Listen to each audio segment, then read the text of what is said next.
AP cabinet భేటీలో deputy CM Pawan Kalyan సంచలనమైన వ్యాఖ్యలు చేశారు. ఈ వ్యాఖ్యలు చూసిన తర్వాత చంద్రబాబు నాయుడు అధికారులు కూడా కేబినెట్ సమావేశంలో నీళ్లు నమ్మారు. లులు గ్రూప్ కు సంబంధించి భూముల కేటాయింపు పైన పవన్ కళ్యాణ్ చాలా సీరియస్ గా స్పందించారు. వైఎస్ఆర్ కాంగ్రెస్ పార్టీ ఇంతకాలం లులు గ్రూప్ విషయంలో చేసిన విమర్శలన్నీ ఈరోజు పవన్ కళ్యాణ్ మళ్ళీ మాట్లాడుతూ ఉన్నారు అన్నదైతే అందరికీ చాలా క్లియర్ గా అర్థమవుతుంది. విశాఖపట్నంలో వేల కోట్ల విలువైన భూముల్ని కేవలం ఈ షాపింగ్ మాల్ కోసం ఇచ్చారు. ఇక్కడ గమనించాల్సింది ఏంటంటే చాలా షాపింగ్ మాల్స్ ఉంటాయి, ప్రైవేట్ షాపింగ్ మాల్, కానీ ఏ సంస్థకి కూడా ఈ విధంగా కనీసం బిడ్డింగ్ కూడా లేకుండా వేల కోట్ల రూపాయల విలువైన భూముల్ని రూపాయిన్నరకు ఇవ్వలేదు చంద్రబాబు నాయుడు గారి ప్రభుత్వం కూడా. కానీ ఒక లులు గ్రూప్ లో మాత్రం ఇది చేస్తూ ఉంటారు. ఈ పరిస్థితి అన్నింటిని గమనించిన వైఎస్ఆర్సీపీ ప్రభుత్వం మీరు చేసే పావుల వ్యాపారానికి ముప్పావుల విలువైన భూములు అవసరం లేదు, ఈ వేల కోట్ల భూములు కాదు, మీకు మరొక చోట భూములు కేటాయిస్తామని వైసీపీ ప్రభుత్వం చెప్పగానే ఈ లులు గ్రూప్ అలిగేసి వెళ్ళిపోయింది. వెంటనే చంద్రబాబు నాయుడు గారు Telugu Desam party media Lulu group తరిమేశారు అన్నట్టుగా ప్రచారం చేశారు. కానీ ఇది ఒక షాపింగ్ మాల్.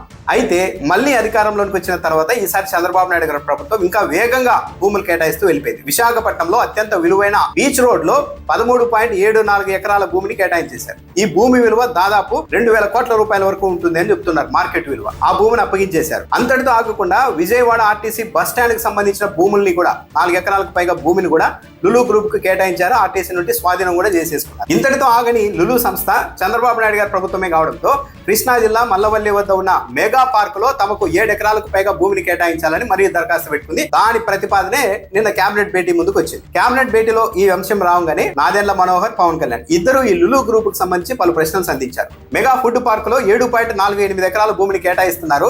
అక్కడ ఫుడ్ ప్రాసెసింగ్ చేస్తుంది ఈ సంస్థ, లులు సంస్థ అని చెప్తున్నారు. అది ఏ ఫుడ్ ప్రాసెసింగ్ చేస్తుందో సూటిగా చెప్పాల్సిందిగా అధికారులను డిప్యూటీ సీఎం పవన్ కళ్యాణ్ నిలదీశారు. దాంతో అధికారులు సింపుల్ గా లేదు ఫుడ్ ని ప్రాసెస్ చేస్తారు అనగా, ఫుడ్ అంటే అలా కాదు, ఏ ఫుడ్ చేస్తారు, పండ్లని ప్రాసెస్ చేస్తారా లేకుంటే గోవధ చేసి ఆ మాంసాన్ని ఎగుమతి చేస్తారా, సూటిగా సమాధానం చెప్పండి అనేసరికి అధికారులు సమాధానం చెప్పకుండా మౌనంగా ఉండిపోయారు. అంటే ఇక్కడ డిప్యూటీ సీఎం గా ఉన్న పవన్ కళ్యాణ్ ప్రత్యేకంగా ఈ విషయాన్ని ప్రస్తావించి అక్కడ జంతువుల్ని వధించి మాంసం ఎగుమతి చేస్తారా అని ప్రశ్న సంధించారు. అంటే డిప్యూటీ సీఎం గా ఉన్న పవన్ కళ్యాణ్ గారికి ముందే సమాచారం ఉంది.